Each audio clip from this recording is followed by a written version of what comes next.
Hello everyone, good evening to all. Welcome to Shakti Trimurthi trading channel. ఇవాళ India UK trade deal గురించి, US Iran ceasefire గురించి, అలాగే market updates గురించి తెలుసుకుందాం. భారత్ యూకేలు ఒక కొత్త వాణిజ్య ఆదాయాన్ని ప్రారంభిస్తున్న తరుణంలో ఈ స్వేచ్ఛా వాణిజ్య ఒప్పందం వ్యాపారాలు, ద్వైపాక్షిక వాణిజ్యంపై ఎలాంటి ప్రభావం చూపుతుంది? కిషోర్ జయరామన్ మరియు హర్షిందర్ కాంగ్లతో ఈటీ9లో సాయంత్రం 6 గంటలకి జరిగే ప్రత్యేక చర్చా కార్యక్రమం కోసం వేచి ఉండండి. Market alert. ప్రధానంగా హెచ్సిఎల్ టెక్ మరియు శ్రీరామ్ ఫైనాన్స్ పతనం కారణంగా నిఫ్టీ తన 3 రోజుల లాభాల పరంపరకు బ్రేక్ వేసింది. మే తర్వాత తొలిసారిగా 96 కంటే దిగువకు చేరింది. డబ్ల్యూపీఐ, సిఏఐ అంచనాల కంటే అధికంగా నమోదయ్యాయి. HDFC life ప్రకటించనుంది.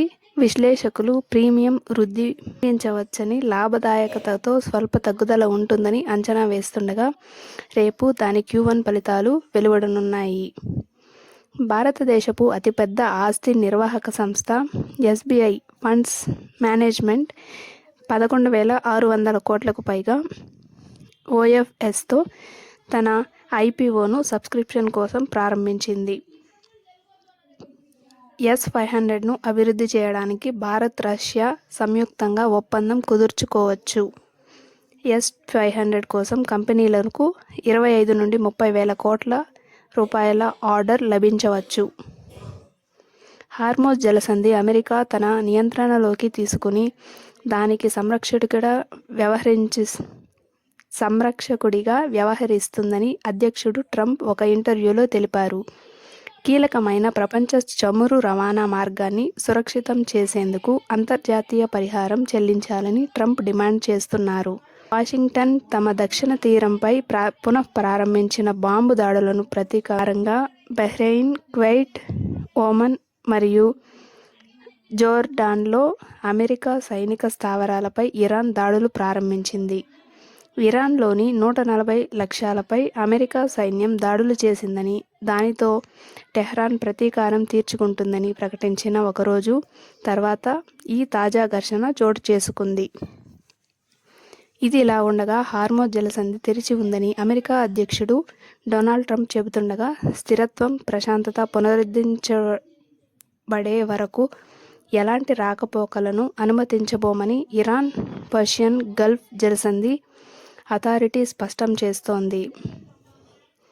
వ్యూహాత్మక జలమార్గంలో సైనిక చర్య తీవ్రతరం కావడంతో బ్రెంట్ క్రూడ్ దాదాపు 8% పెరిగింది. హార్మోజ్ సమీపంలో ఇరాన్ సైనిక స్థావరాలను లక్ష్యంగా చేసుకుని అమెరికా వరుసగా 3వ రాత్రి కూడా దాడులు ప్రారంభించింది. అమెరికా సైనిక స్థావరాలకు ఆతిథ్యం ఇచ్చినందుకు గల్ఫ్ దేశాలపై ఇరాన్ క్షిపణుల దాడి చేయడమే కాకుండా వాటిని రక్షణ కల్పించినందుకు కూడా వారు తనకు పరిహారం చెల్లించాలని ట్రంప్ అన్నారు. మేము ప్రపంచంలో అత్యంత సంపన్నమైన భాగాన్ని రక్షిస్తున్నాం కాబట్టి మాకు పరిహారం చెల్లించాలి. మేము డబ్బు ఖర్చు చేస్తున్నాం. మేం సహాయం చేస్తున్న 5 దేశాల నుండి మాకు తిరిగి చెల్లింపులు అందుతాయి. ఆ దేశాలలో Saudi Arabia, UAE, Qatar, Bahrain, Kuwait మరియు ఇతర దేశాలు ఉన్నాయి. ఈ విధంగా తెలియజేయడం జరిగింది. Thanks for watching. Please like, share and subscribe and click the bell icon for daily updates. Thank you.